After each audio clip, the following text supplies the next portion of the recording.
Hey guys, welcome to the show. What do you know? I guess I can leave that there. That looks good. So I'm on day 4. Yeah, day 4. Day 4 of COVID. Quarantine period is through. Quarantine period for non-contact is through tomorrow. But I probably should stay away from everybody through next Monday. So, next Monday. So there's that. So there's that kind of going on. So I'm just going to get to work. So here I am, working on the thing that's clearly Brent's fault. Right here, right now. It's clearly Brent's fault. It's not really, but it's funny. So I want to make this joint actually usable if you were to actually make a model of it someday, as you may do, Brent. So in doing so, I am setting up the leg as if it were actually a unit that we could set up and have it do its thing and be viable. So that's making it logical in its own way.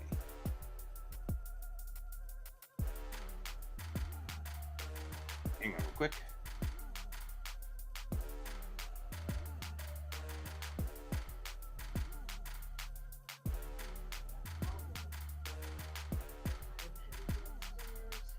Yep. Brent, I don't think you're just listening at all. You're just hearing the words you want to hear.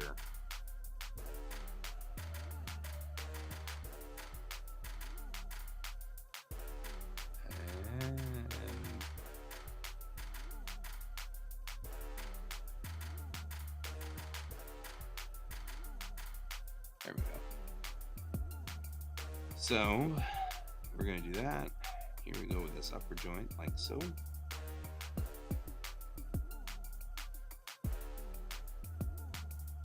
I actually did not get COVID from the convention, though.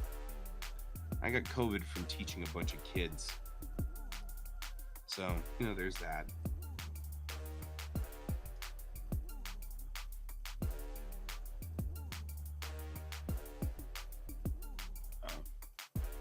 Yeah, I had said this is your fault that I'm building this extra joint in the knee, in the leg here. Because I know that someday you're going to want to actually print this model out.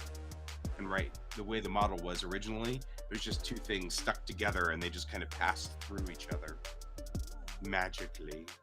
And now I'm like, I really should make that the real joint, like it's supposed to be.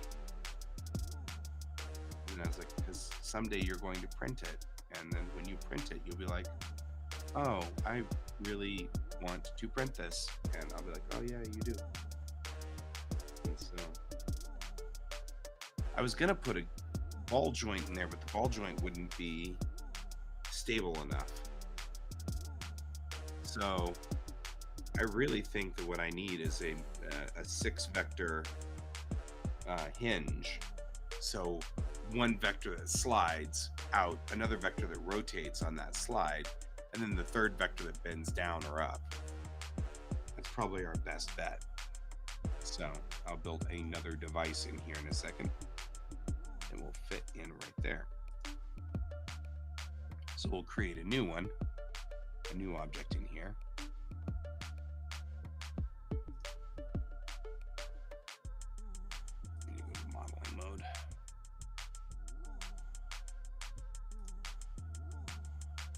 The problem is modeling screwed up over here, so I don't know what I'm doing over there. So make this a new V editing setting. So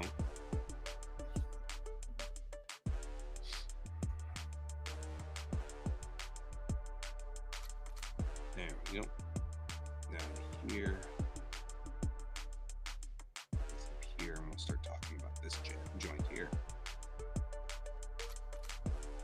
this would be a rotation joint with a bend.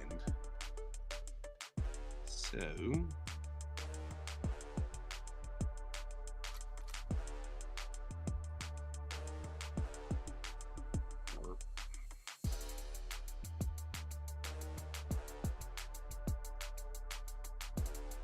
then make this go.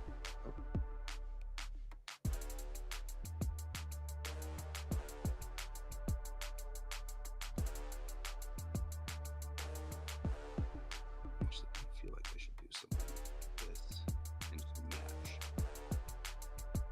this inner pod right here. Make it easy for myself. Right.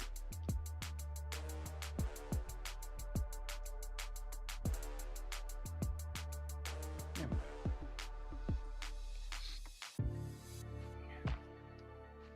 All right. Ken says that his D&D game is going late for the first time in a long time, which sounds good to me. That sounds like a positive plus. So he'll be late. He'll be on a little later on. And we'll get a battle report of what happened out in the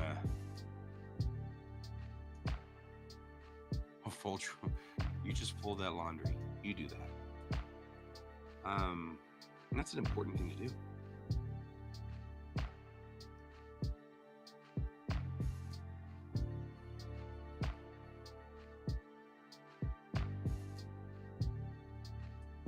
My problem is I don't know if Daz can be this complex. You know what I mean? I don't feel like Daz will ever be this complex.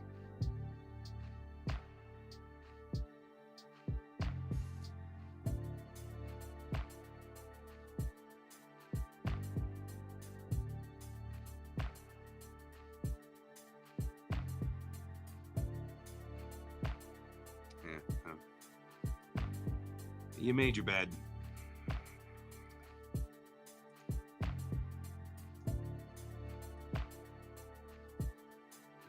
Piece here. And now what we've got the linkage that goes between the lower leg or the upper leg thigh. We call this a thigh, heavy thigh. And then the cross linkage to the front side. Which is what this is. But I think what I will do is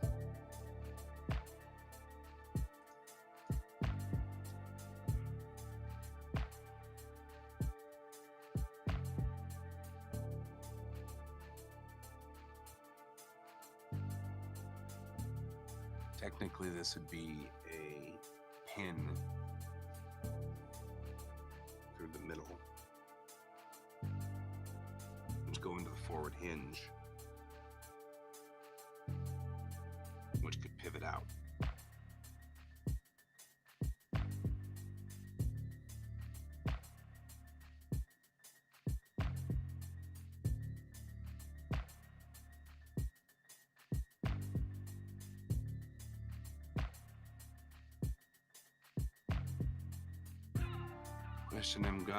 The question I'm working on right now is how much complication do I really want to make in order to make it work like an actual toy. And I think what I will say is, Brent, when you and I decide to get down to the point where we're printing these things out, remind me that I need to split this joint, and I'm not going to mess with it at this point in time. Split this joint has a different meaning depending on where you are.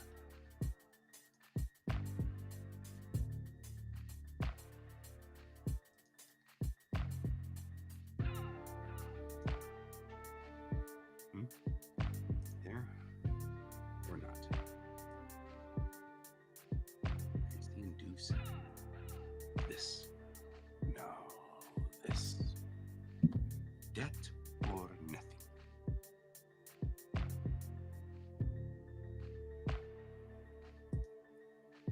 Because we'll need to break it apart here to make this a rotating hinge to make it work. But for the time being, it's not worth it for this much complication for this leg. because the 3D model doesn't need it at all.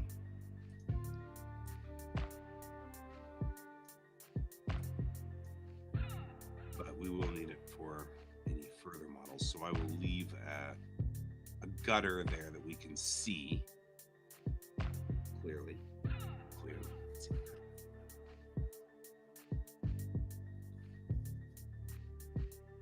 And then the next piece will be the interface between these two pieces, which should reach out around, or whatever they do.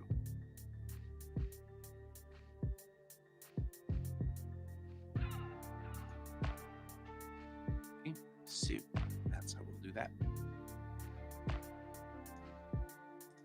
We'll take this piece and we'll just duplicate it.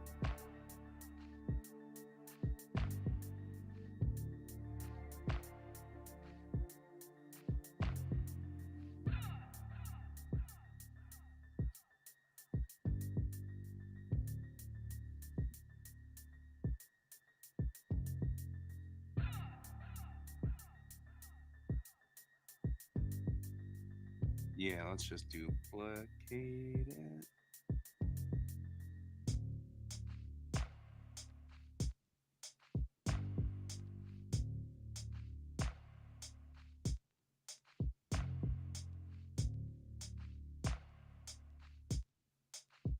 Yeah, I want to duplicate. Okay, let's just do that.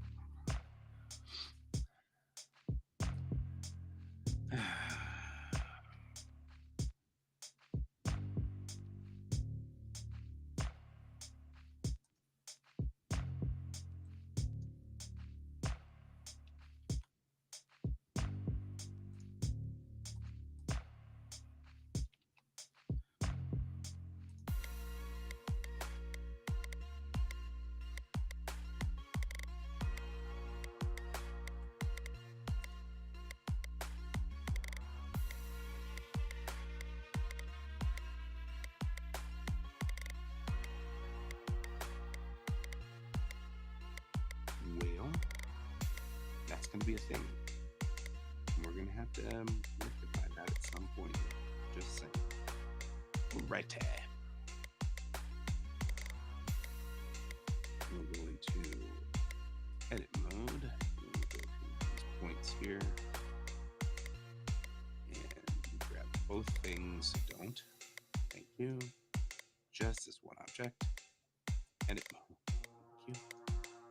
This point, go in here. So.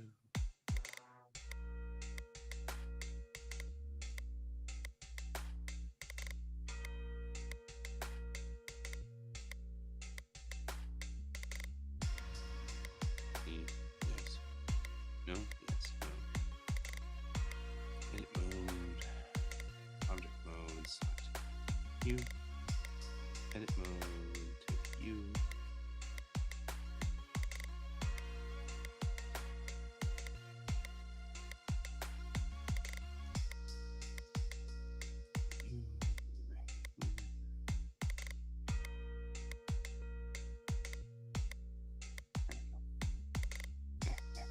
Yes.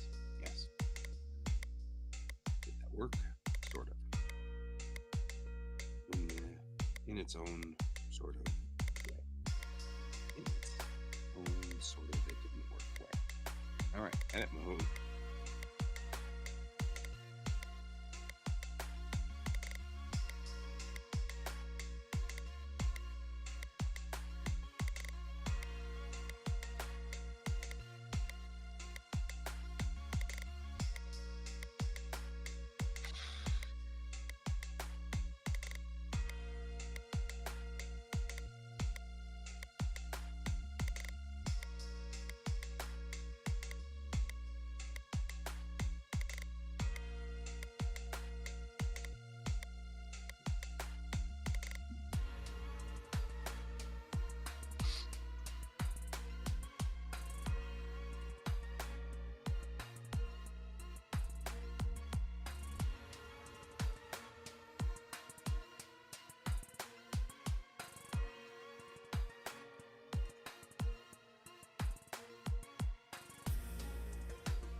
Now, yes, it does. There's clearly now a delineating hinge between those two, and they ride together relatively well, and all is good, and the birds sing, and the flowers bloom, and yada yada yada.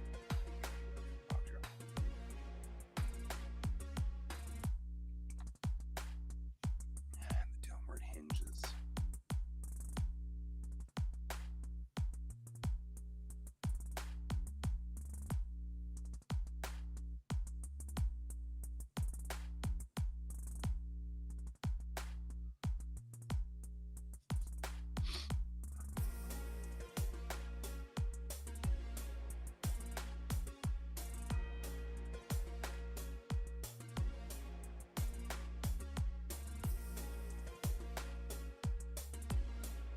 Alright.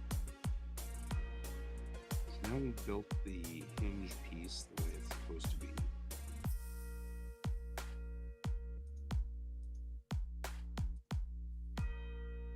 At least somewhat the way it's supposed to be, but that's alright.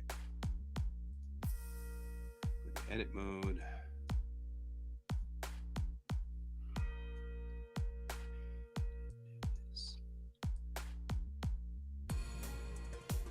Give this hinge a little bit more heft so we have clearance. But at least it's got some bracing.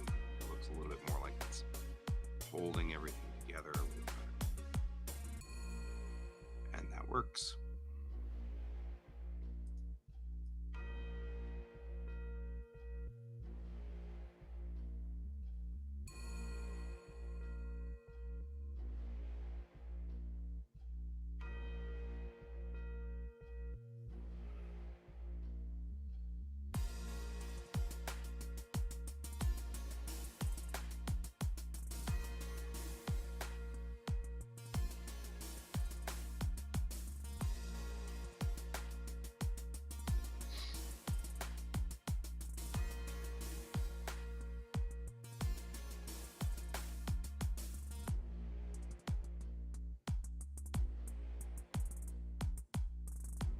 What would we call a shoulder on a four-legged creature?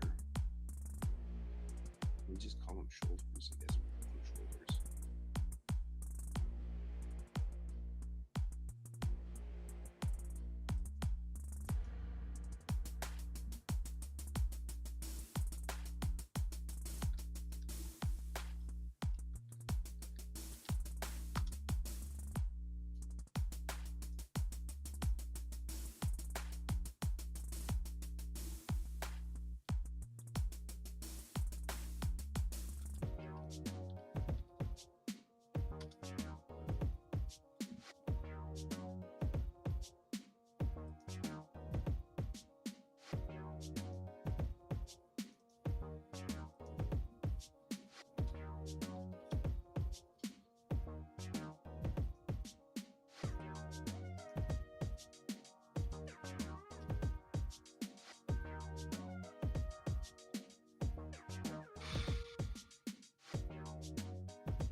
To do all of this.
All right.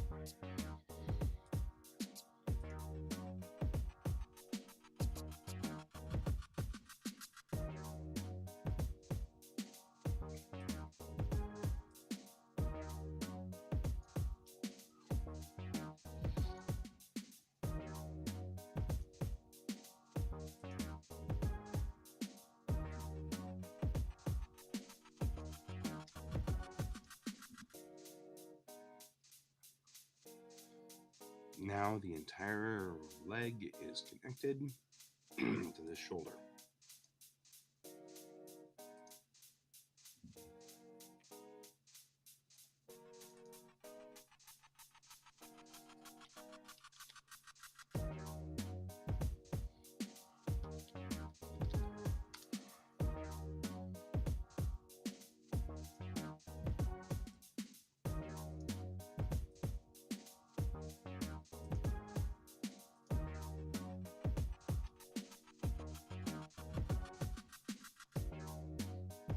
All right.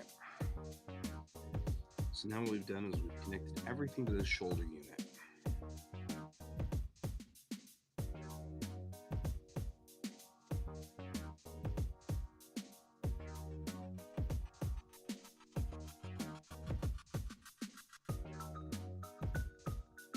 Now what I can do is turn off the forward shoulder unit and just work in the after shoulder unit.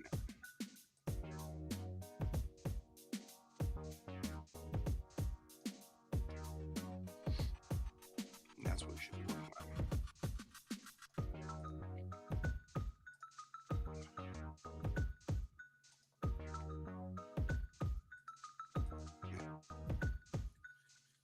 Now that we've set that all up, a lot of work.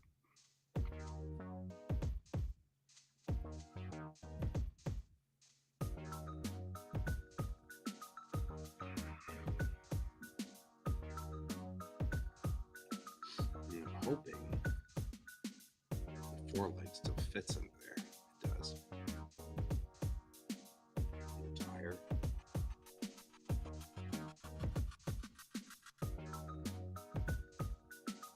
Okay, good.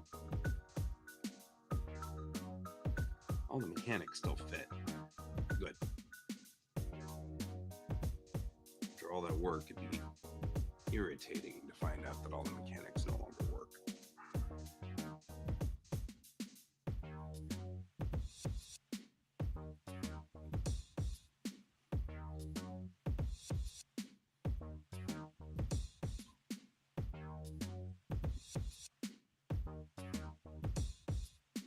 Okay.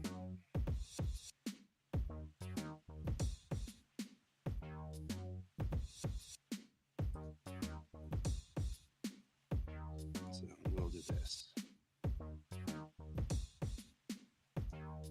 We'll pretty much assign everything from the bottom.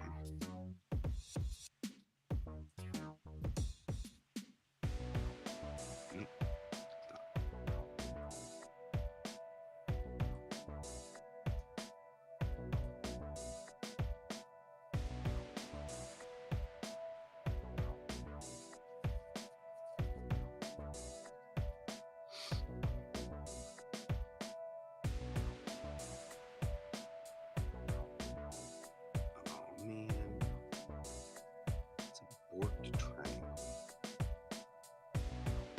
Can't let you live, dude. I'm so sorry.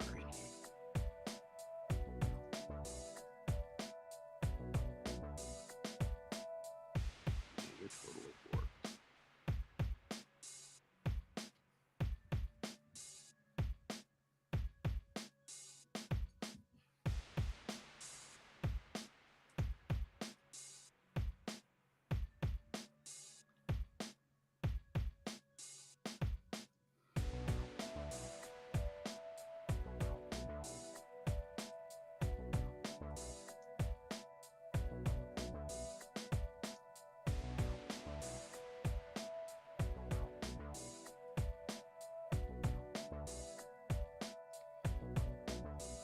Why you couldn't figure this out yourself? Beyond me here, Blender. You're not helping me out, man.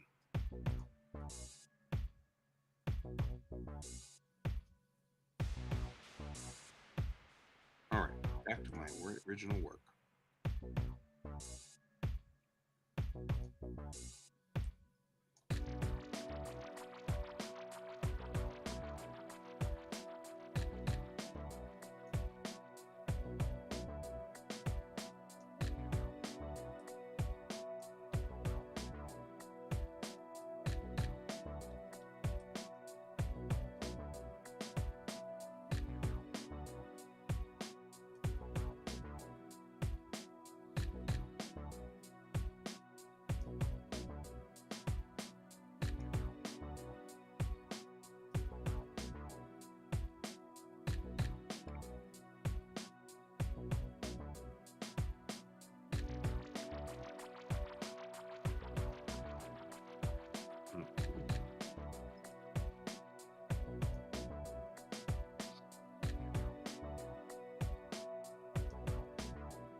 Sorry, guys, I'll be coughing through this.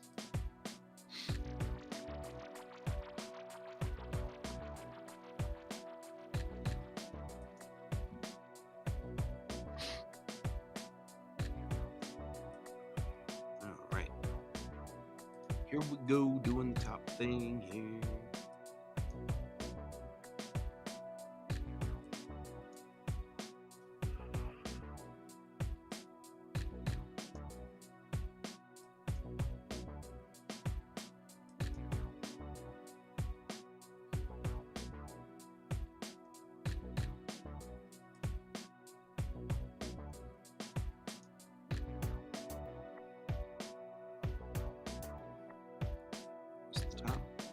Bottom.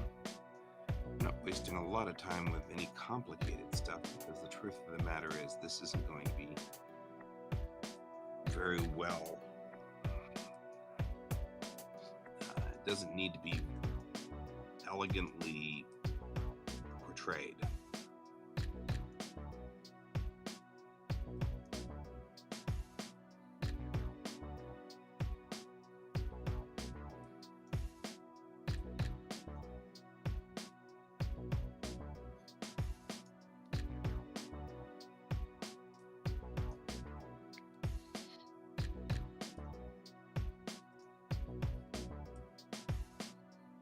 This is going to be one of those, it's just roughly into gauge. With the challenge page? What do you mean? What did I say? Now I'm wondering what I said.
I like the changes. Your previous message auto-modded. Doesn't even make sense. I mean, I'm sure it makes sense to some PC somewhere.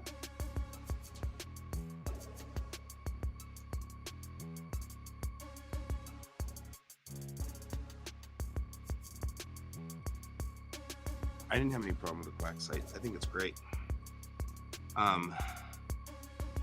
I was going to talk to you at some point about some thoughts that I had about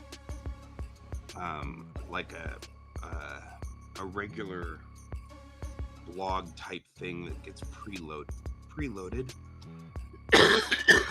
So we can talk about it some other time. Doesn't have to be now. But I was coming up with this idea of newscasts from Elytrix that were real time, so that it kind of encouraged you to keep coming back to the website to see what the news is today. So some kind of thing that would hold a whole bunch of those things and just keep them in storage or whatever, and then when we pull them out, it would all make sense.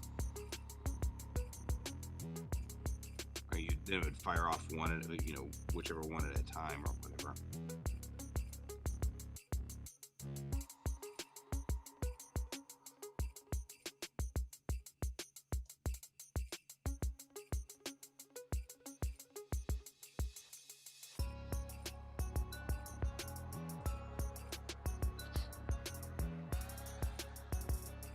Yeah, I'm not going to be on tomorrow morning. Again, I'm trying to sleep as much as I can to get over this fast. I don't want to mess with this anymore. I'm over it. So I'm just going and sleeping in during my quarantine time. I've got to be quarantined anyway, so makes sense. So I will do that, and then I will be back tomorrow night as usual.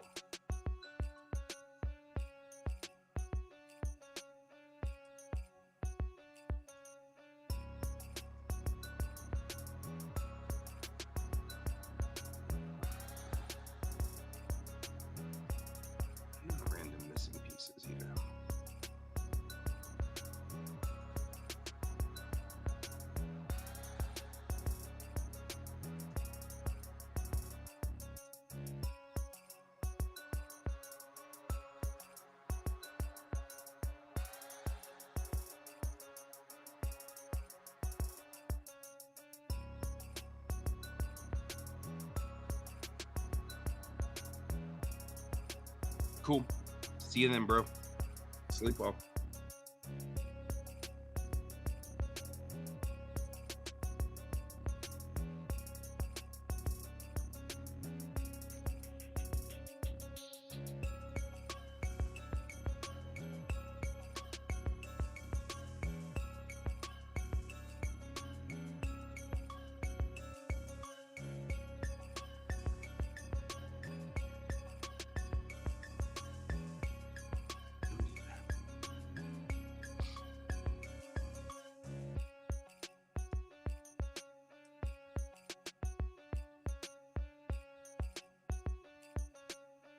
That's like you, isn't it? It is you.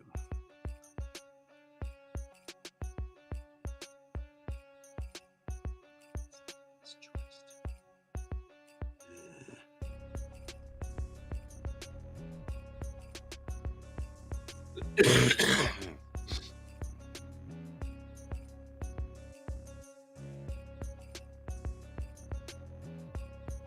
We're being too detailed.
All right.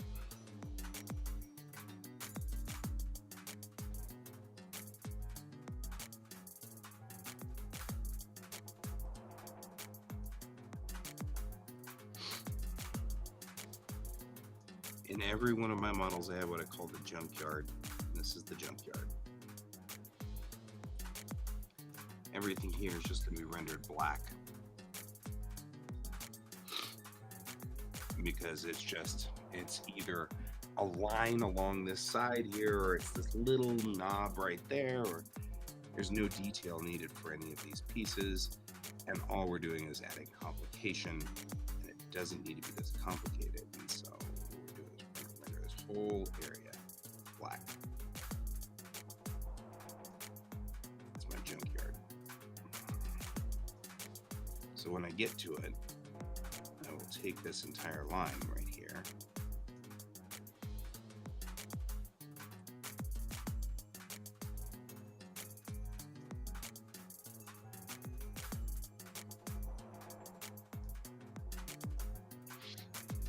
just take that entire piece right there and even black.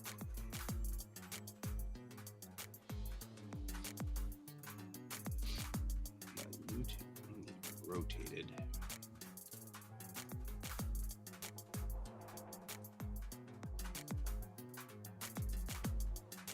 And then scaled.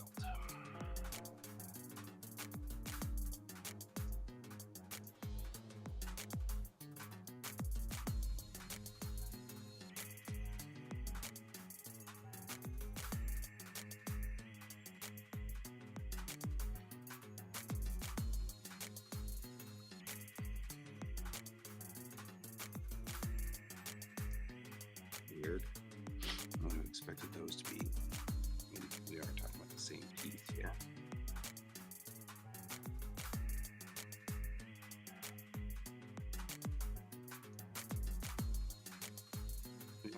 Weird. Very weird. I'm not sure what to think about that, but hey, Donald, you're having problems kind of getting everywhere, aren't you? More water.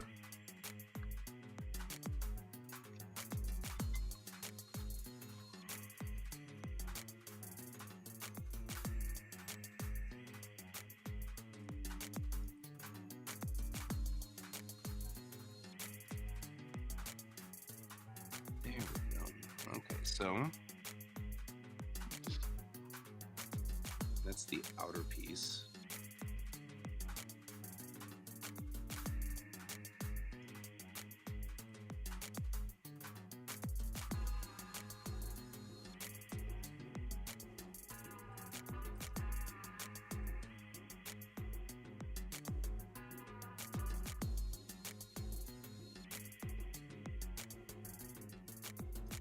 Man, I really made him bad, didn't I?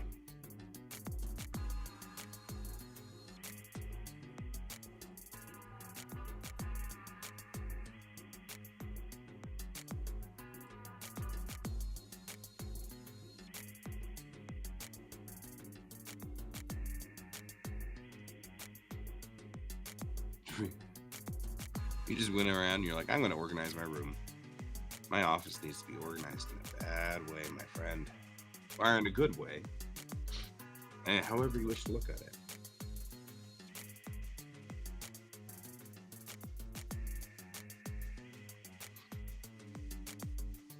So I hear that.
up.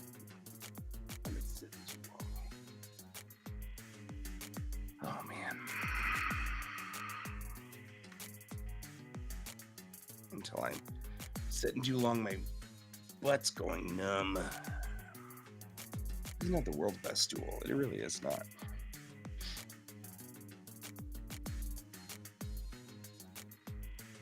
Kind of chose it for its not comfortable properties.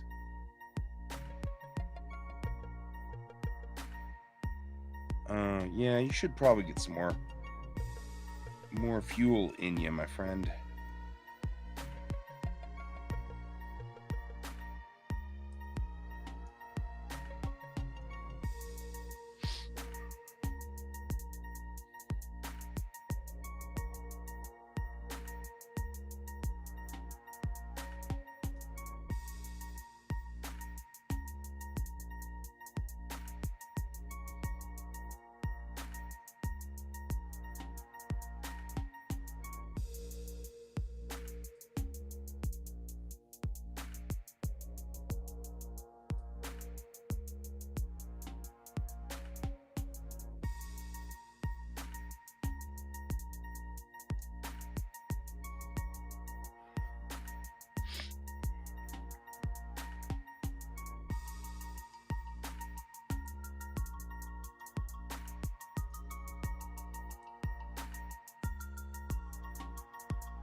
Yep.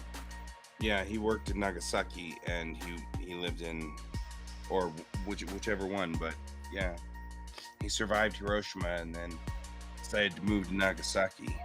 Took a train to Nagasaki and got nuked there too. He survived both of them.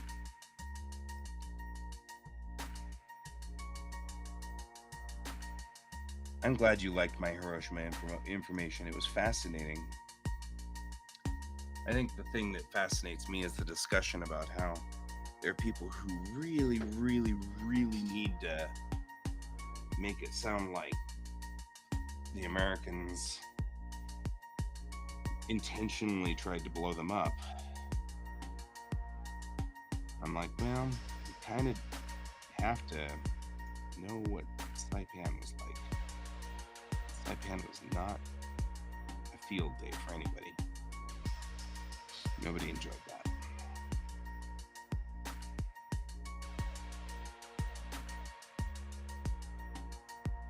And I get it. We've got kind of a little bit of a history thing going on right now where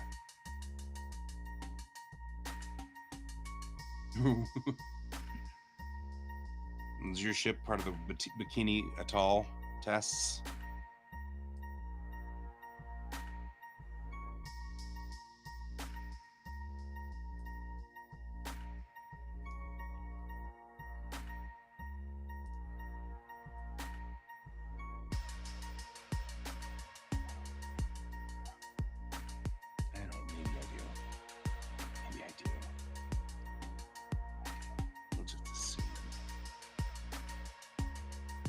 Oh my gosh.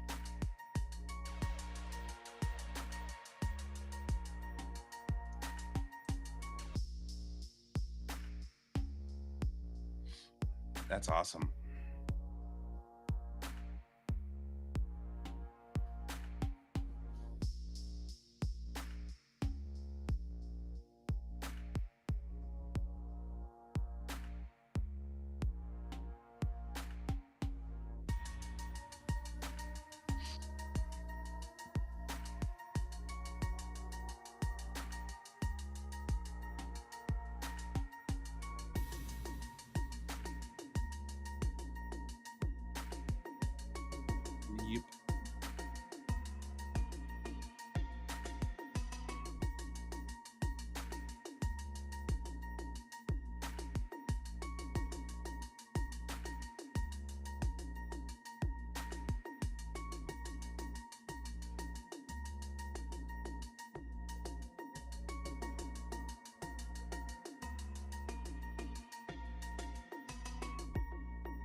Oh yeah, I can imagine.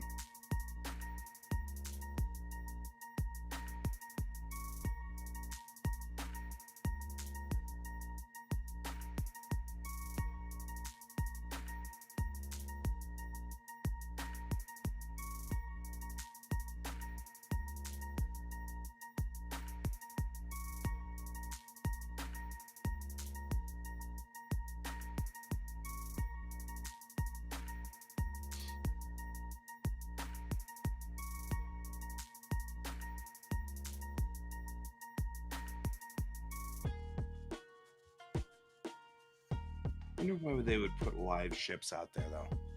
I keep thinking about that a lot. Like, serviceable ships. I know that they put the Japanese battleship Dreadnought Nagato, I think. Nagato. I think they put her out there too, which makes sense. But why? I mean, like the Arkansas was out there. There's like some bizarre ships that were out there. I was like, why would they do that? So it's still weird to me.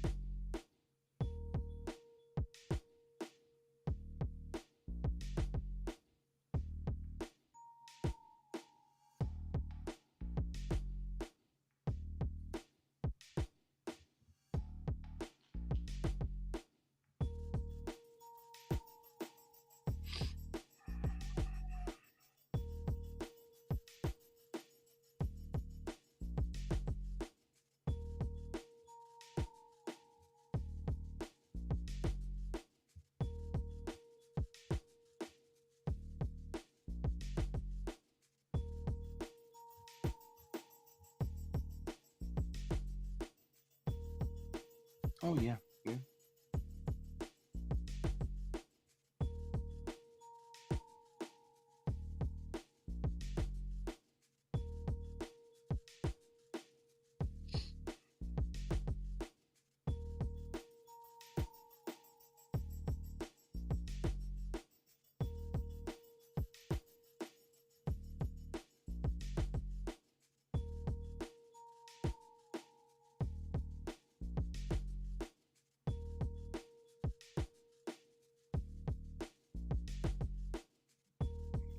I'm pretty much gonna call all the rest of this livable.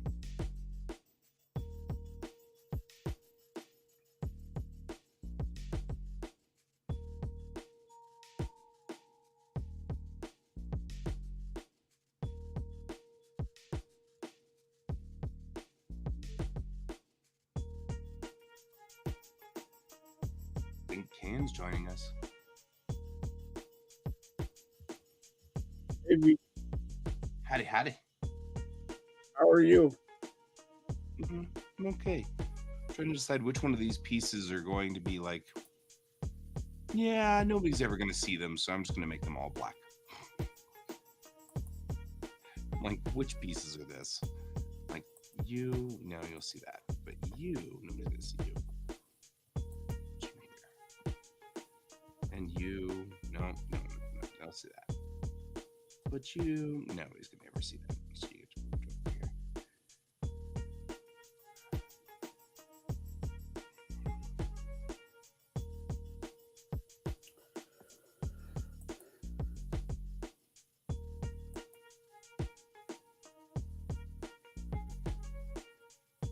Well, that's good to hear, Donald. Yep. I'm glad you're doing better, too.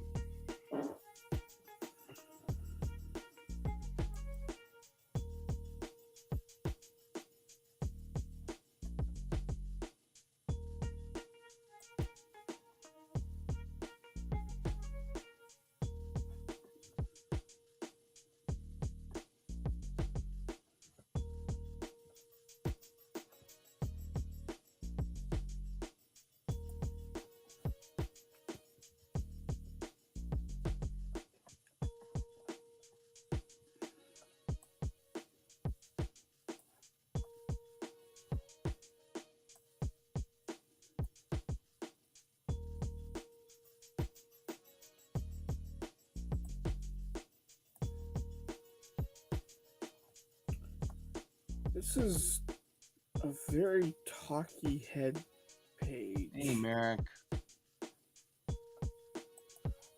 Been good so far. I'm just trying to get all these little pieces. It's like a jigsaw puzzle. Hi, Merrick.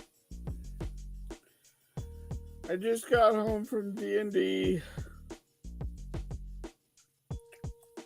Did you win? We won all the D&Ds. We won every good. D&D forever. Good. I'm so glad. Did you win? It still cracks me up. That's so stupid. It makes me laugh. And it's only stupid because you feel bad, right? I mean, you feel bad for the person who's like, I don't understand it, but you know what? Actually, I should call it a nice thing because I mean, really. May the die be with you. Right? May the die be with you.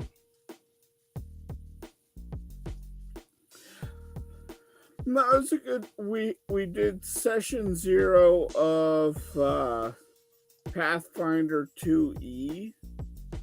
It wasn't bad. It was definitely a lot better than the playtest was. Pretty gutsy of you guys to use Pathfinder 2E.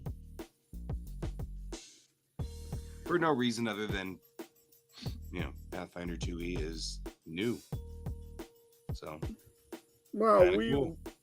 we like bouncing around different systems anyway, so Sure. it doesn't. Did you just explode? That was me moving my pad closer. Sounded like you exploded. And he exploded. So, Merrick, our group's not had a good experience with the playtest of 2E for Pathfinder. I played an alchemist and immediately the system broke down in stupid ways. Because it was like we had resource points. And I, as an alchemist, I had 5 resource points. How very resourceful of you. Yes. So I could spend a resource point on a potion, spend a resource point using a potion on myself, and spend a resource point, I think it was spend a resource point activating the effect. So my 5 points were 3 points. Or I could give that same potion to somebody else, spend the resource point on the potion, spend the resource point when they went to go activate it, and then spend the resource point activating the spell.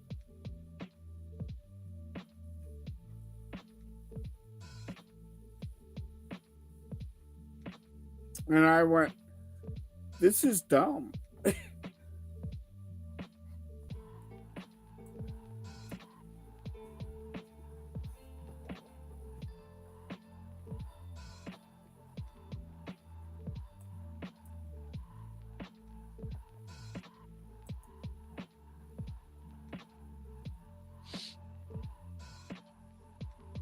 Splash damage. Yeah. Yeah.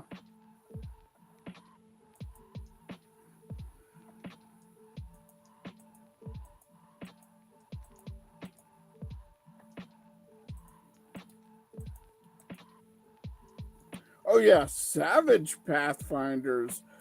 I rip through things with my alchemist.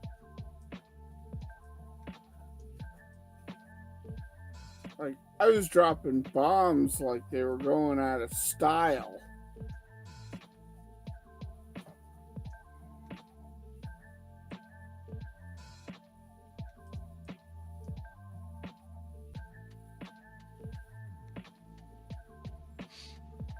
There we go.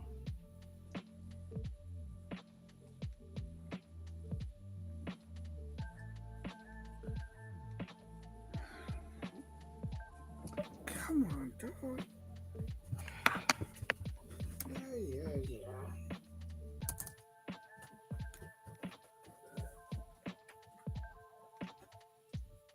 Oh man. Good heavens.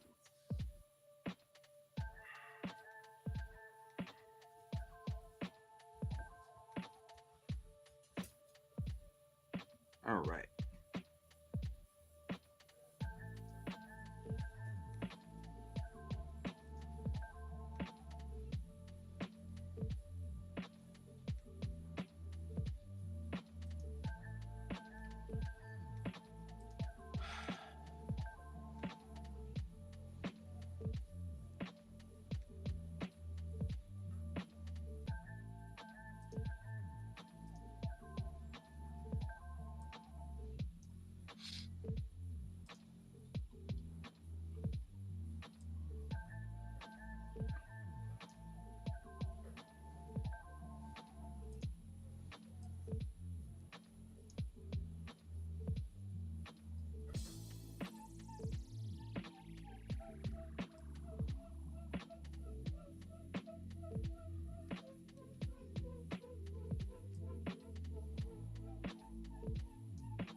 So,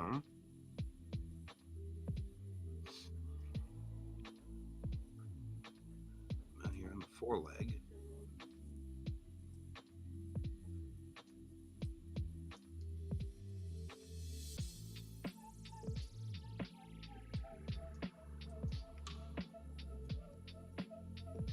Okay, see you later. Oh, that sounds awesome. Enjoy your vacation. If we don't talk again, have a good vacation, my friend. Vacate well. Frostfire.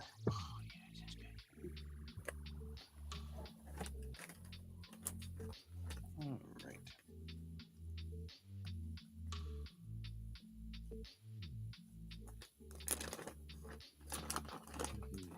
Yeah, see, in Savage Pathfinders, I was just doing bomb, so I would throw the bomb into the room and practically clear out the room in one shot.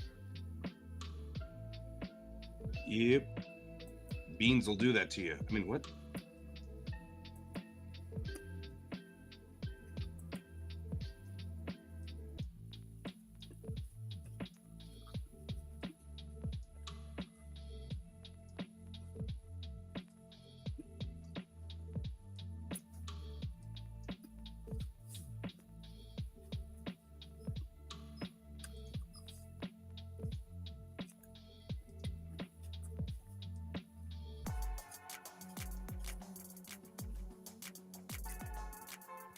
Works and set them on fire.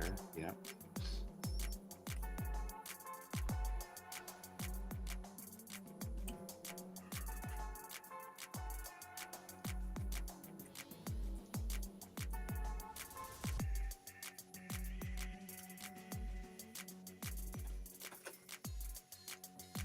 Go. Come on, go.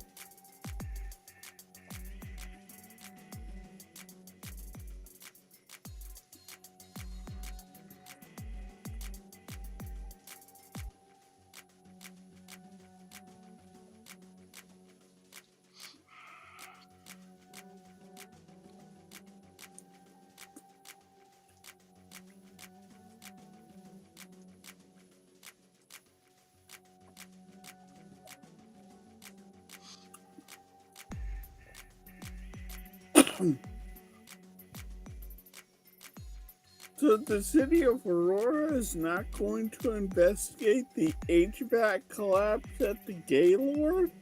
You're gonna leave it to the Gaylord. Isn't that weird? I wonder how much the Gaylord paid him off. I don't know.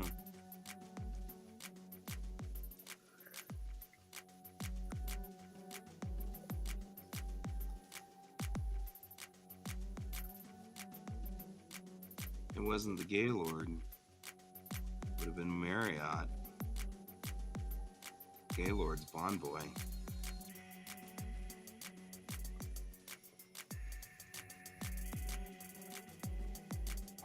I say this knowing that I actually don't want to get banned from them or anything like that, so like, it's okay.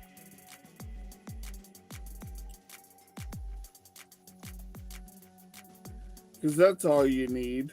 Right?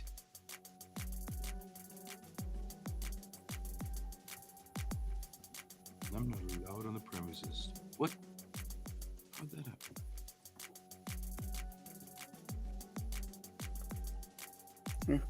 We're canceling the Nandesicron's contract because of you. What?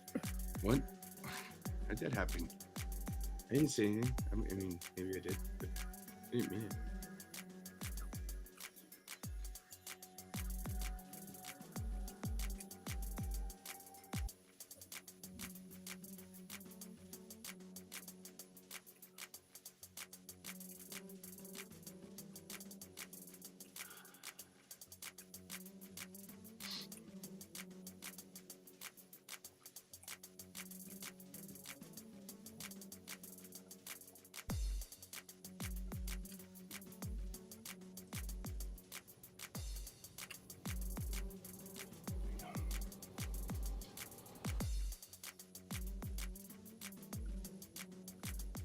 Yep.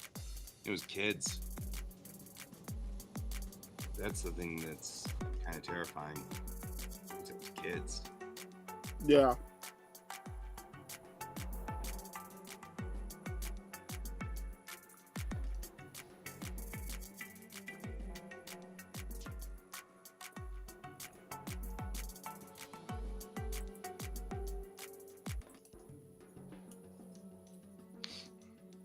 Yeah, I'm good with that.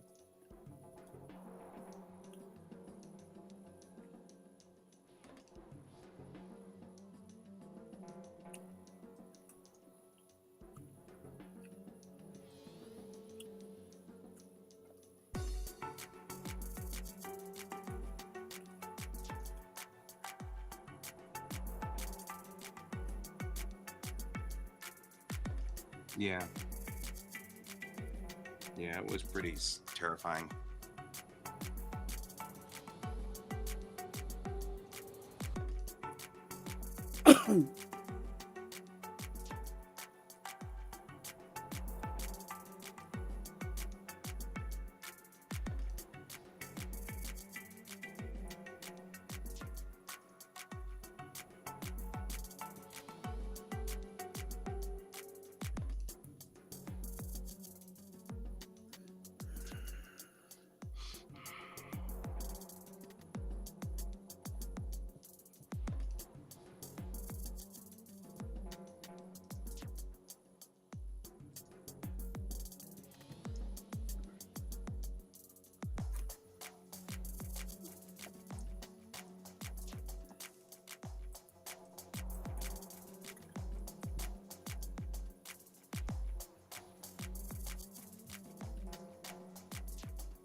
What's the Yeah.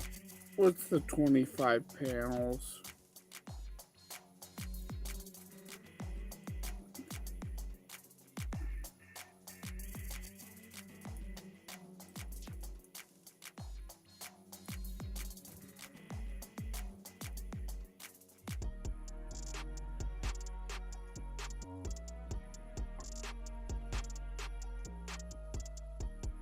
Wally Woods. You know, Wally Woods 25 panels. I posted it to the Quack.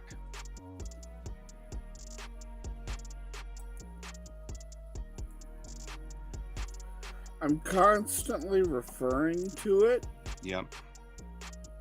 It is one of the most useful frickin' things. All you need is I just need to know this one thing, right? That's it. That's all, it's so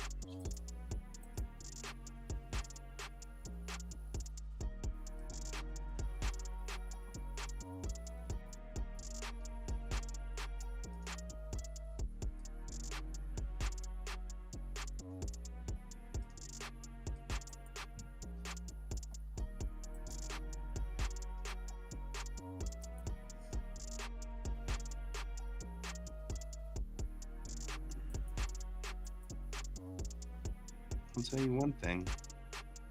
I will definitely be keeping an eye out for it when I'm there. Giving What? it a wary eye. Deducting. Yeah.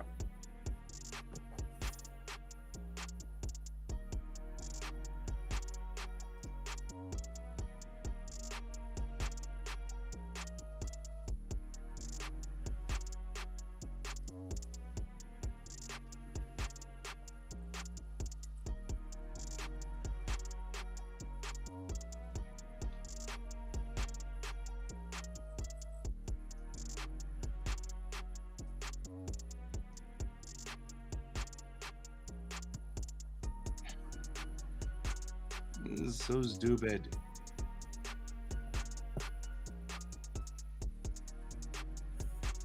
It's not even readable.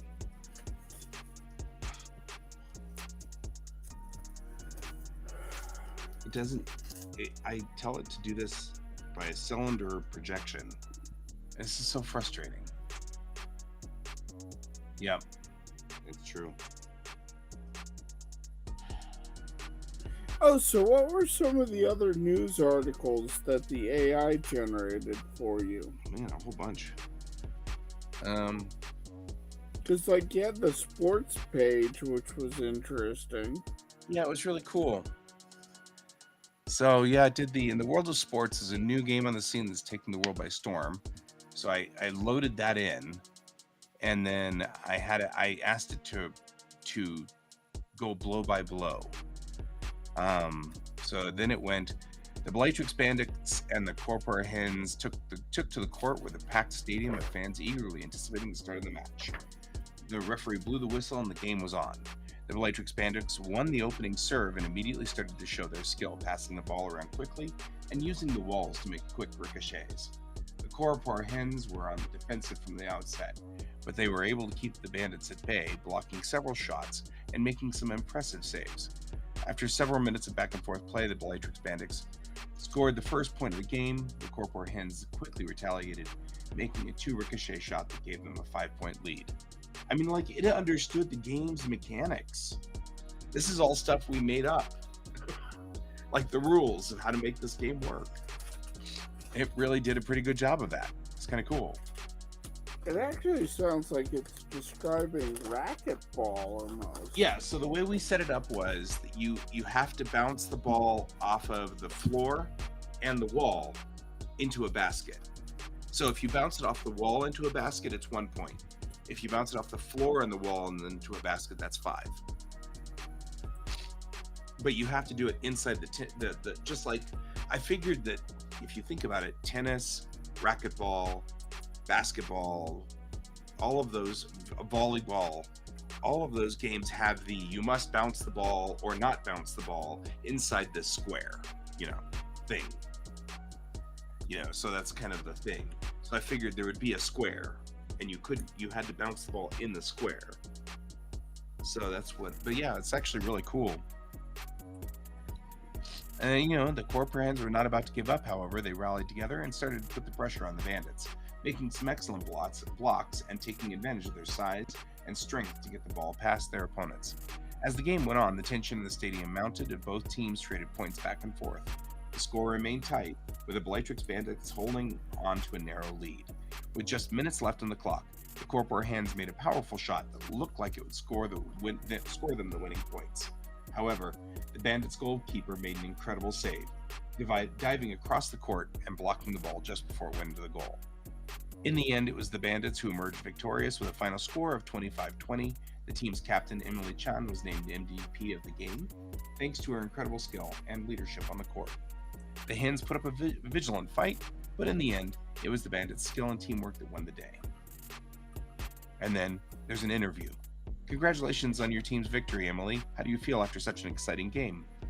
And Emily says, thank you. I'm feeling pretty ecstatic right now. It was a tough match, and the Corpora Hens gave us a real run for our money, but I'm so proud of my team for pulling through in the end.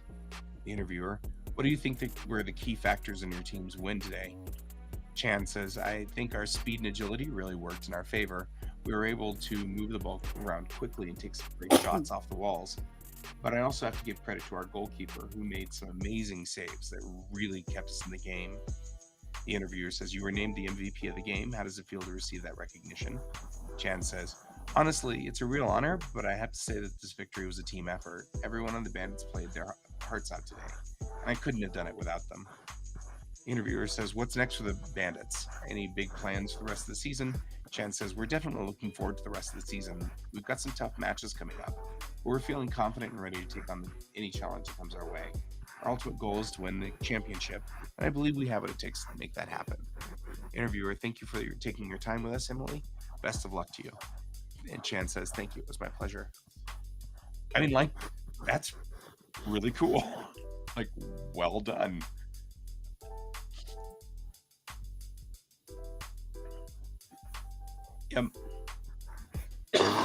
And that's what I was saying is, like, this style of bounce a ball around and put it into a goal has been around forever.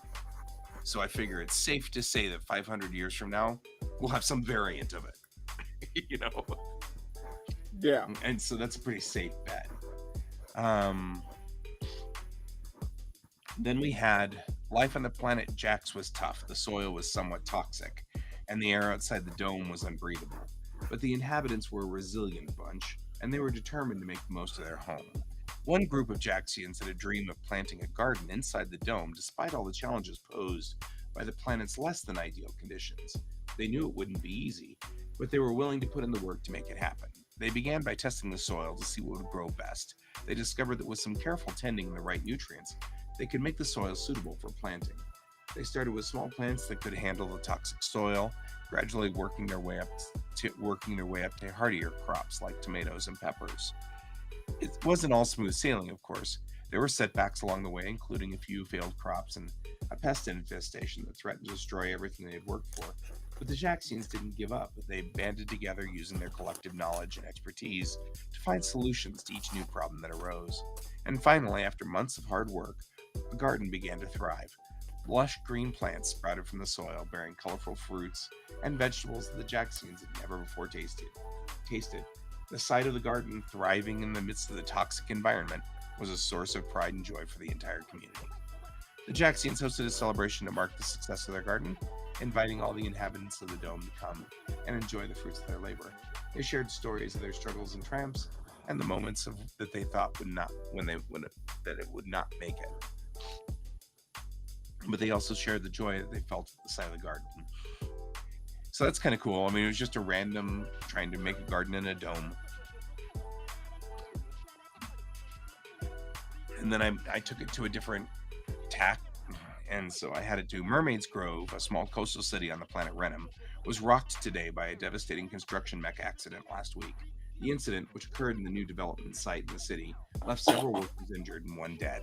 According to eyewitnesses, the accident happened when the large construction mech malfunctioned, causing it to lose control and crash into the nearby building. The force of the impact caused part of the building to collapse, trapping several workers beneath the rubble. Emergency crews rushed to the scene, working tirelessly to free the trapped workers and provide medical assistance to those who had been injured. One worker, however, was sadly pronounced dead at the scene. The cause of the accident is still under investigation, but many are questioning the safety protocols in place in the construction site. Some have raised concerns about the training and qualifications of the mech operators, while others are calling for more stringent safety regulations to be put into place for all construction sites on Renum. In the wake of the accident, the city of Mermaid's Grove has come together to mourn the loss of the worker and support those who were injured. The local government has also promised to take action to prevent similar accidents from happening in the future. Quote, "We are deeply saddened by this tragic accident, and our thoughts are with the family of those affected," end quote, said Mayor Sarah Tan. Quote, we will be working closely with the authorities to determine the cause of the accident and take all necessary measures to ensure the safety of our workers and our citizens. End quote. The incident serves as a sobering reminder of the dangers that come with construction work and the importance of prioritizing safety above all else. As the investigation continues, the community of Mermaids Grove will undoubtedly come together to support one another and work towards a brighter, safer future. I mean, like, that sounds perfectly reasonable. I asked it to give me a news story about a construction accident, mech accident on Renham, which is the capital of Bellatrix. The planet is that's the capital planet of Bellatrix.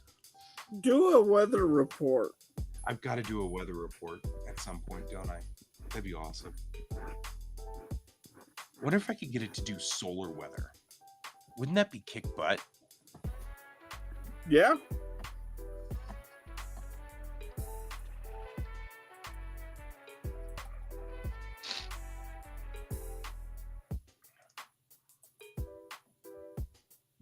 Okay.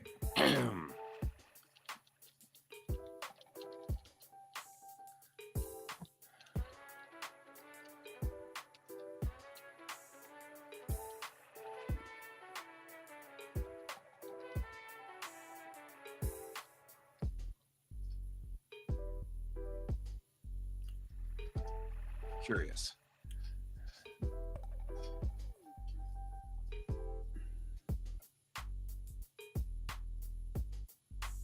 Ooh, oh, it's being smart on me. Ooh. Oh.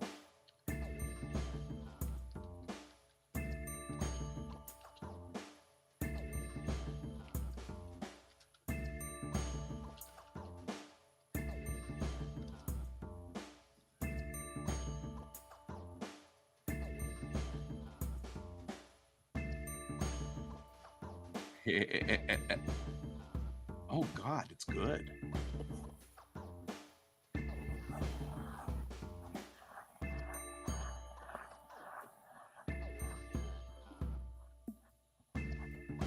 Okay, that got a little bit creepier than it needed to.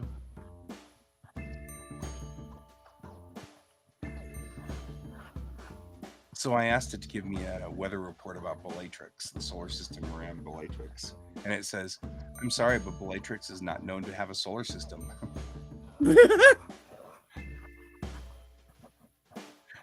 And so I said, can you give me a hypothetical space weather for that system?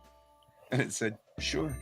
Solar wind. Bellatrix is a B-type star, which means that it has higher surface temperature and stronger magnetic field compared to our sun. This could result in more intense and variable solar wind that could produce fluctuations in the magnetic field and cause aurora in the atmosphere of any nearby planets. Cosmic rays. The strong magnetic field of Bellatrix could also deflect some cosmic rays that are constantly bombarding interstellar space, creating a bubble around the star that would have lower levels of cosmic radiation compared to surrounding space. Coronal mass ejections. As a result of its active magnetic field, Bellatrix could produce coronal mass ejections, violent eruptions of plasma and magnetic fields from the star's surface. These CMEs could potentially disrupt communications and navigation systems on any nearby spacecraft or satellites, and could also cause aurora and radiation storms on planets with magnetic fields.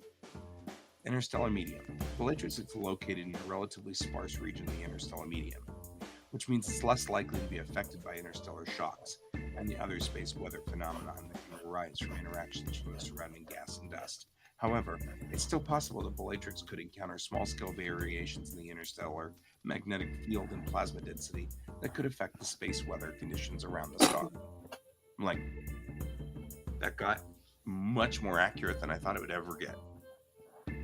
I'm actually duly impressed. I was not expecting it to do that. Yeah.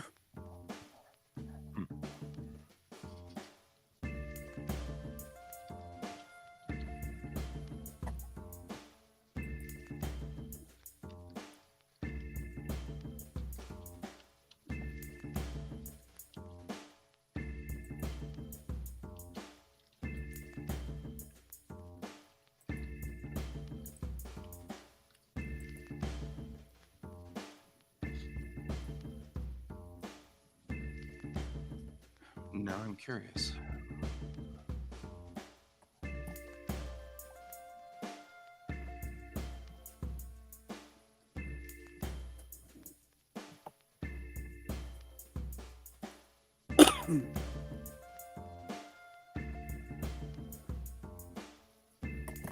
I'll be right back. Uh-huh.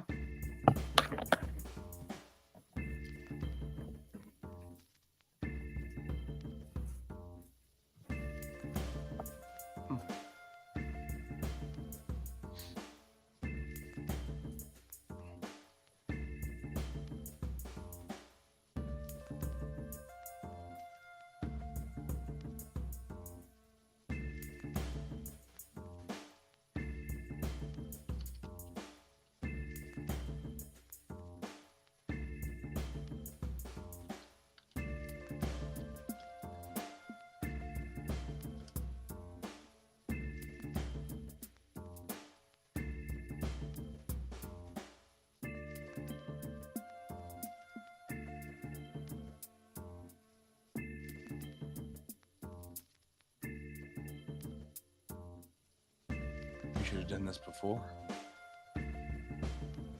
Holy cow.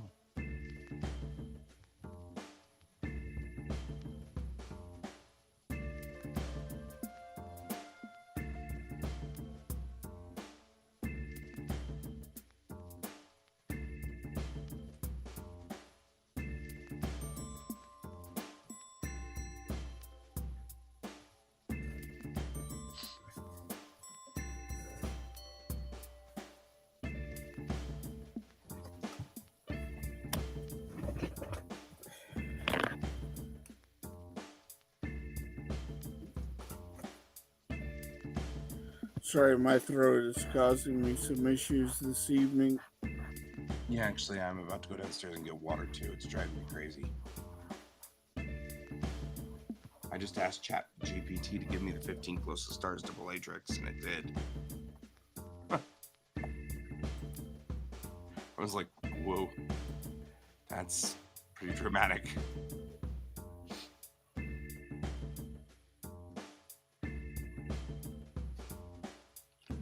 Yeah, your throat is sounding pretty rough tonight. Yeah, it's been suffering.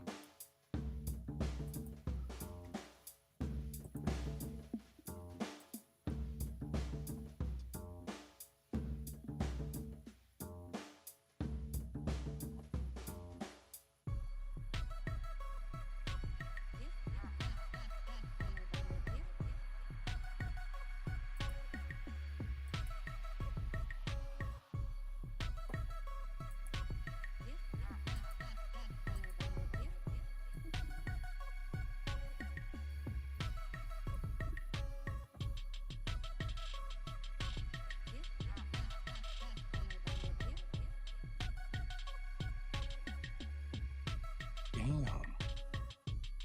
What? I'm just like, it's doing a better job.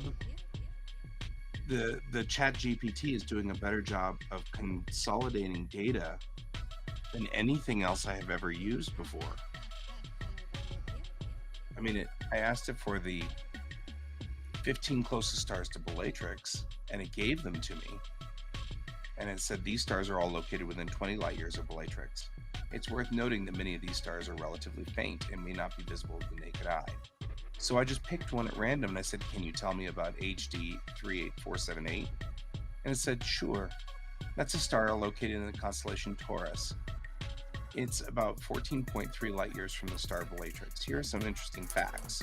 It's classified as a G-type main sequence star, and the estimated mass is about 0.9 times the mass of the Sun, and its radius is about 0.87.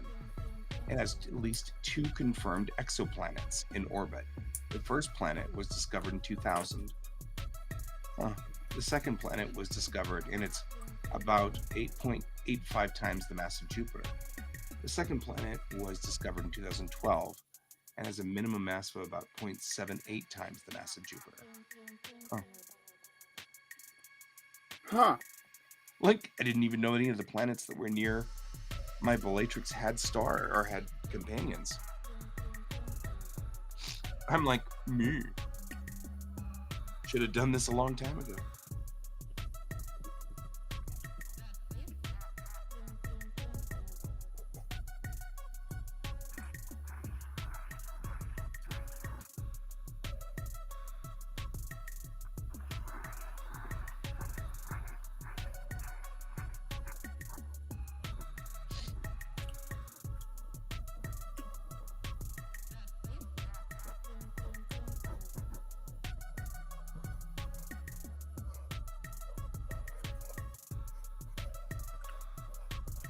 Interesting.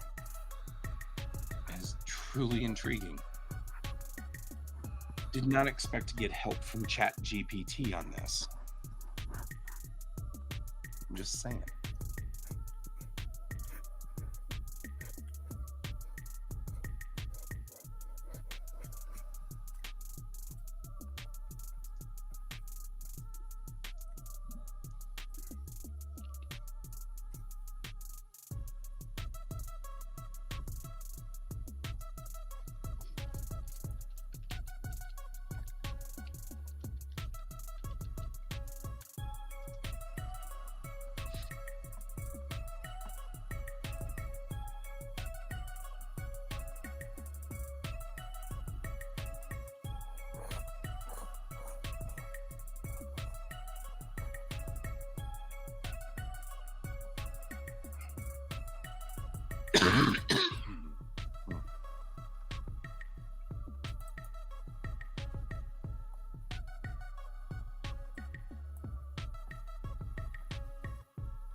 Okay, well that is not promising.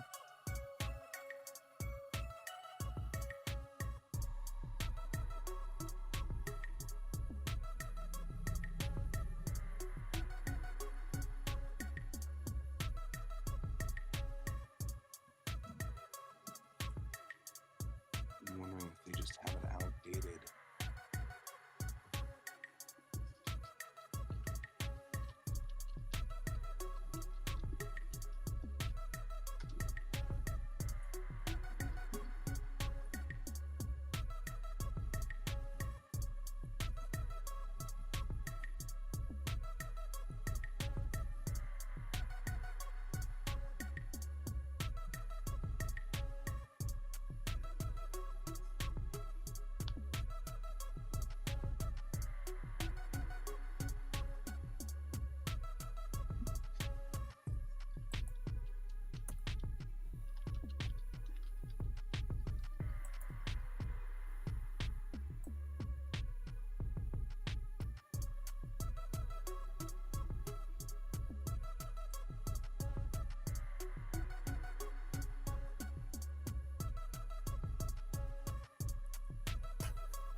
Now I'm concerned.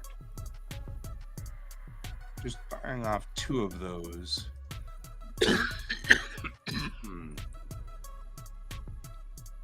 ChatGPT has said that both of these stars are more than 400 light years apart from, or more than 400 light years away from Bellatrix. Which makes me wonder, is ChatGPT not able to access newer data? Or do I have the wrong numbers? I know that they say that the AI chat should be... Hi, Alfie.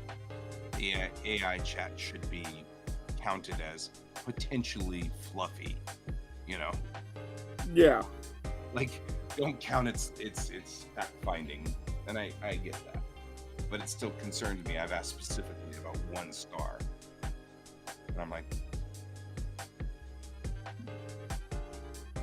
you know, how, that's sort of silly.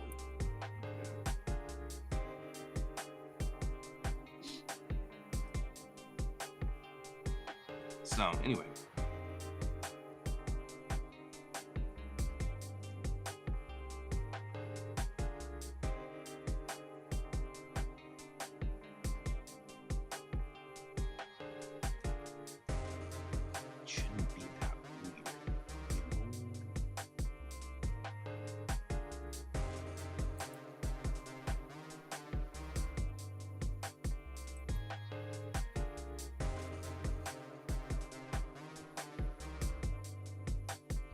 that's not any better.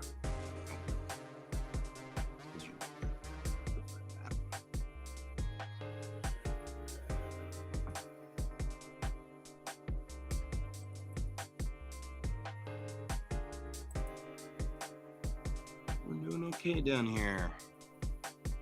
How are you doing, Alfie?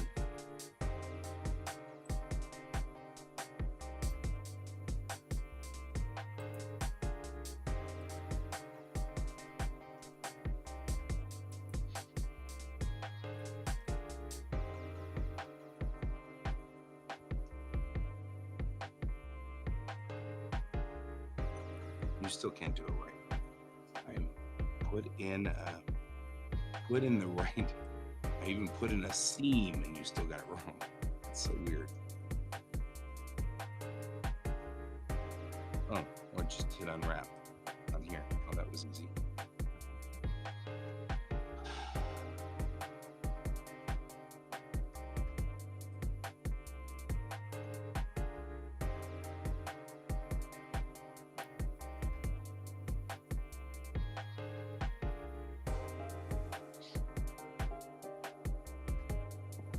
Excellent. Working on the last little bits of this here. Bring these pieces together.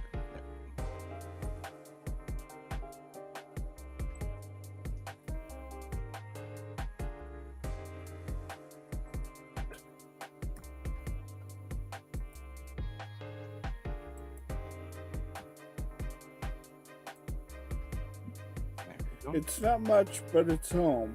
It can house over 580 to 1,000 magic girls, crews, support staff, and features its own armory, kitchens, and training facility, as well as a complete robotic staff. Currently, it houses 6 magic girls and 2 robots named Earl. Both of them were named Earl.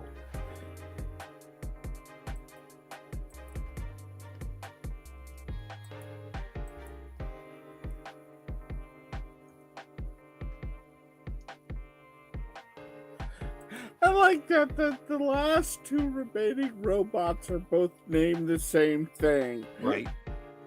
They managed to kill everyone else, but not the Earls.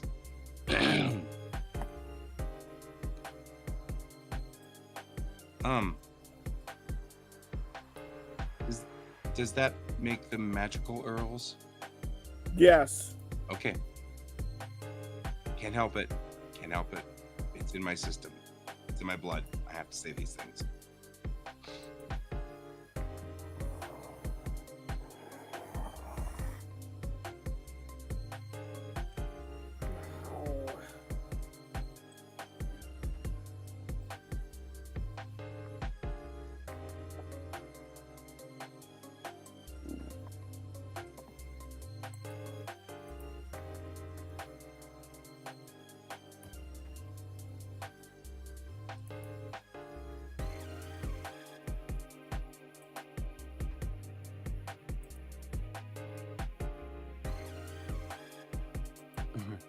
Alfie, you're missing part of the context from Kane's comic.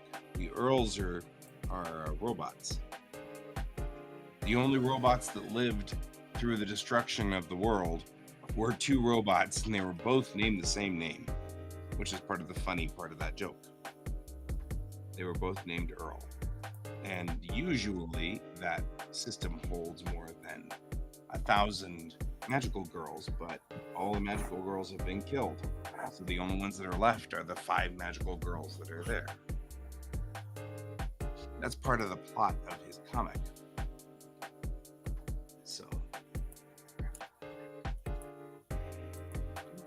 yeah, this building, so this is an enormous facility that used to house lots and lots of people. Like, this was the main base for the magical girls during the apocalypse, when there was lots of them still around. and now there's only 5 left. Well, 6, because of Our hero. Brig. And so this is them saying, okay, well, here's what this facility could have. And the nice thing is this. So when I was driving home, I realized I had a perfect opportunity to not change something, but add foreshadowing for later that I'm dealing with in the 5th issue.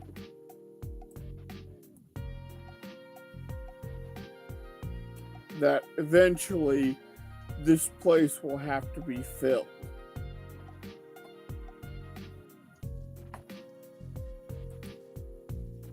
Yep.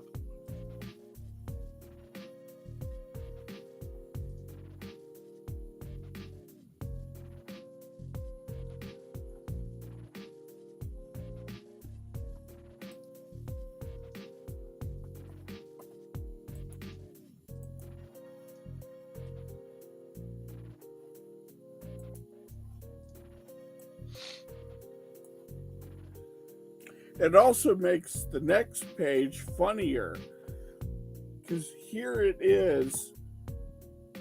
They have this gigantic facility with room enough for 1,000 people. And they're shoving her in with Mammy. She has to have a roommate. She has to have a roommate. She can't have her own room next door, because they're trying to make her leave. Right.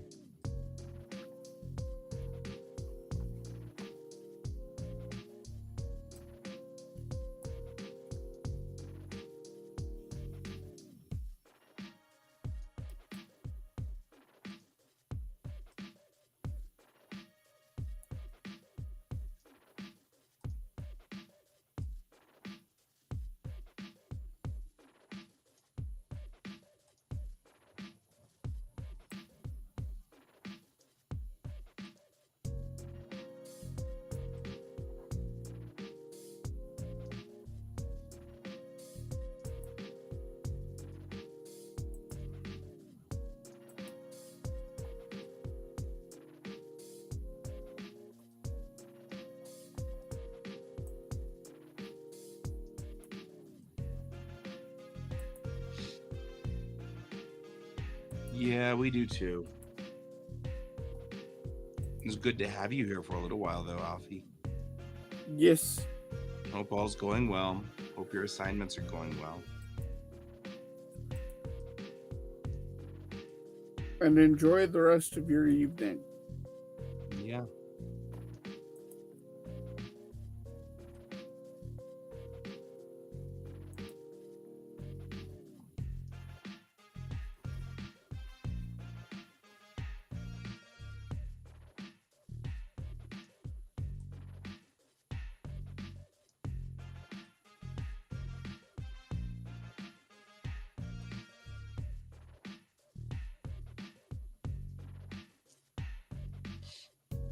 See you later.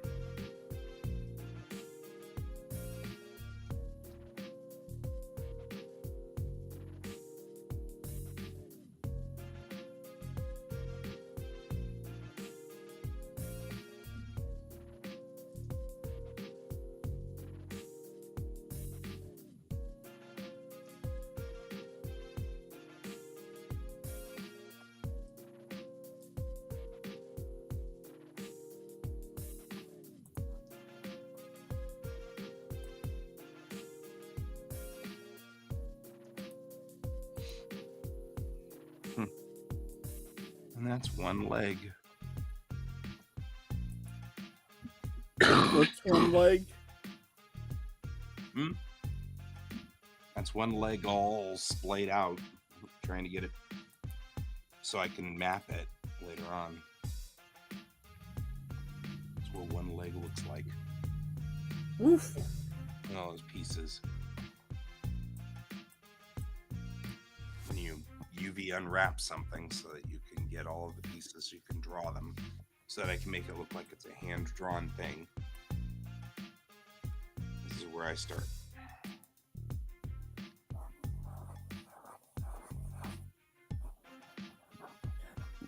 Still cool.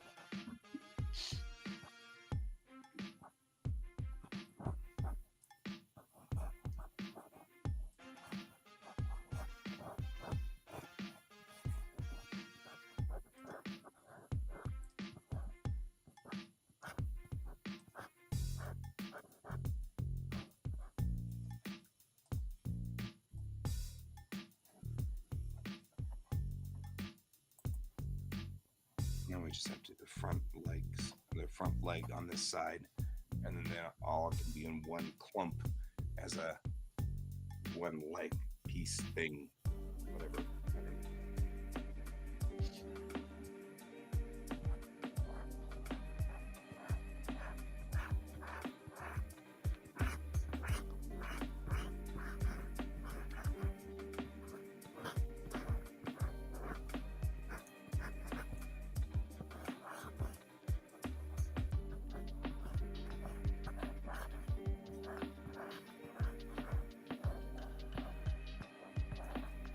I'm gonna have to go get water before we run out of time. Be right back.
Trying to figure out this pose for Mammy.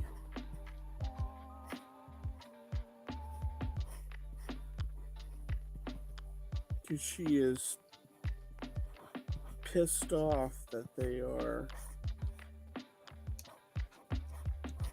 sticking her with a roommate, and deservedly so.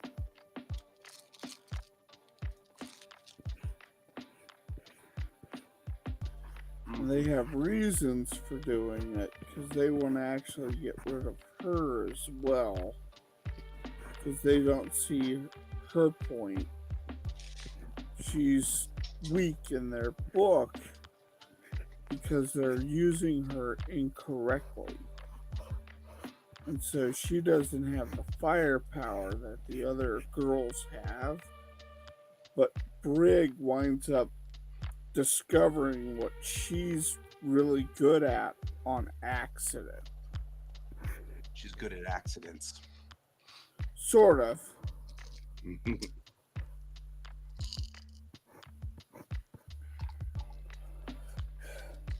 she's a support caster. And they're all looking at her like, hey, you know, you should be able to do upteen billion damage. And you're not able to do that. But what she's really good at, they aren't even looking at. Mm-hmm.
So have you ever heard of the 222 rule?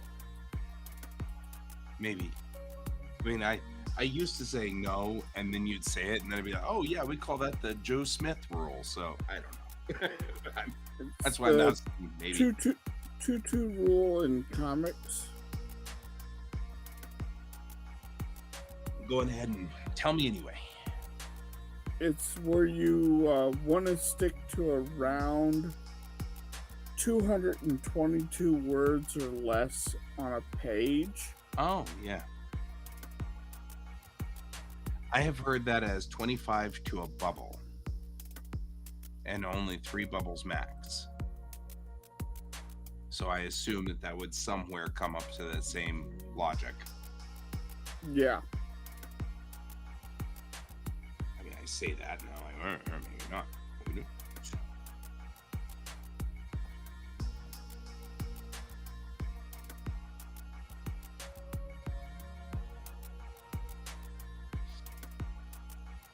Yeah, I've never heard of it called the 222 rule, but I like that. I like that a lot.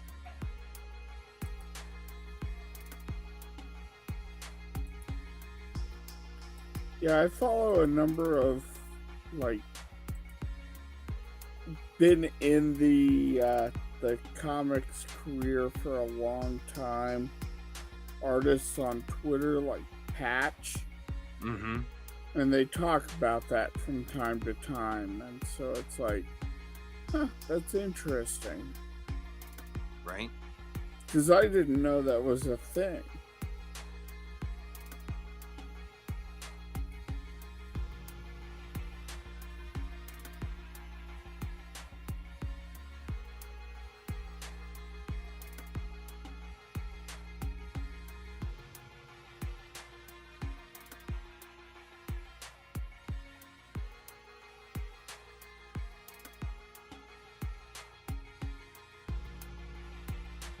I haven't seen David in here in a while either.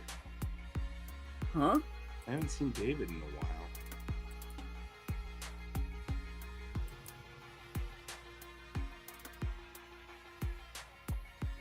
Yeah, I haven't seen him either. I mean, I saw him physically at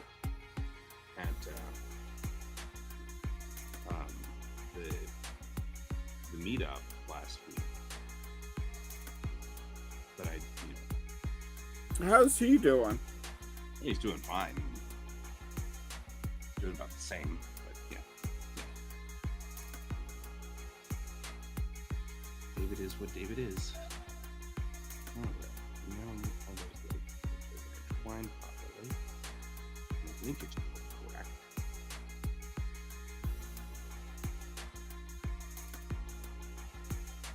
What a mechanical monster I have created. This is like the bestest thing I've ever invented. It's so cool.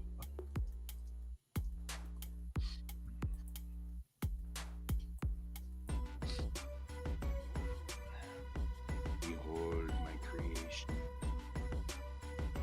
The linkages are beautiful. That looks like we have 2 minutes left in the show. Yeah, about 2 minutes left, yeah. Give us warning. That's right, I'll save this before anything else happens. And then we'll see what it does whenever we switch it over here. We're going to put 2 sets. Here.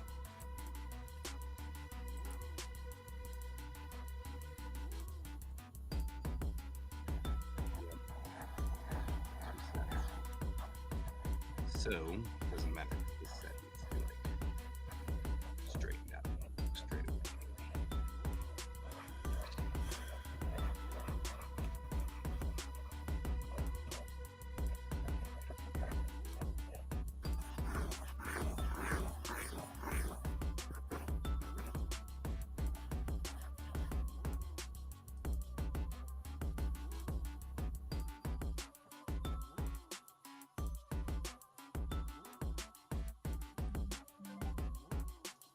There's the alarm. That's my phone. My phone goes to black and white mode at midnight. And that's it making the little alert say we've gone to black and white mode. You should be going to bed.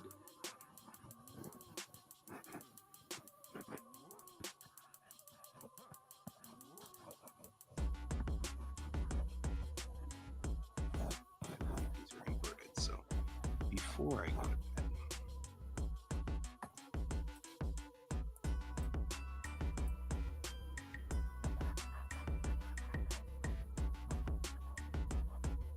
Oh, that's not good.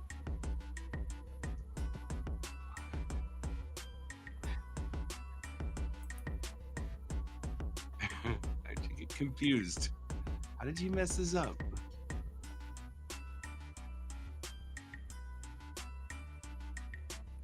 You're welcome, Merrick. You have a nice night, okay? Yep. Good night, my friend. We will see you around. Keep your eyes on the stars as always.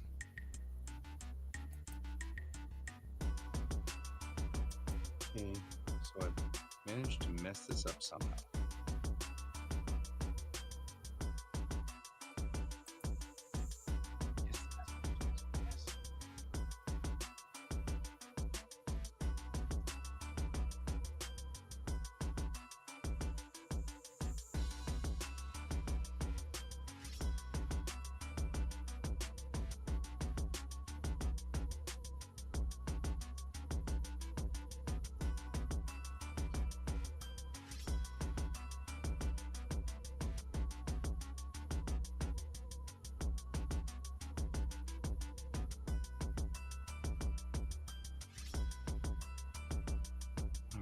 Well, I think we're at the end of the show. Yeah. I don't know about you, but I'm thinking about bed. Yeah, I'm thinking about bed because I have to be up at 7 tomorrow. That sounds horrible. I am not going to be on the day show tomorrow, or at least I'm not going to plan to be on the day show tomorrow. That way I can sleep in and take as much rest time as I need. In case, I'm just trying to get over the stupid COVID thing as fast as possible. So tomorrow I'm still on quarantine, so I might as well continue to do the best that I can, but I'm feeling fine. I mean, other than my voice is a complete disaster area. But that's okay. I don't need my voice for much. Well, I mean, I need my voice, I guess, what that is. Yeah, but it now proves you are not immune. Yeah, exactly. I was sitting there going, I wonder, my wife still thinks she might be immune. This didn't help her, that one. Because now she's like, I must be immune. I'm like, that's where I was. You see what happened. So, all right, my friend. It was good chatting with you. Yes. And I will see you tomorrow night. And everybody else, will see you as well. And as always, keep your eyes on the stars. Good night. Bye.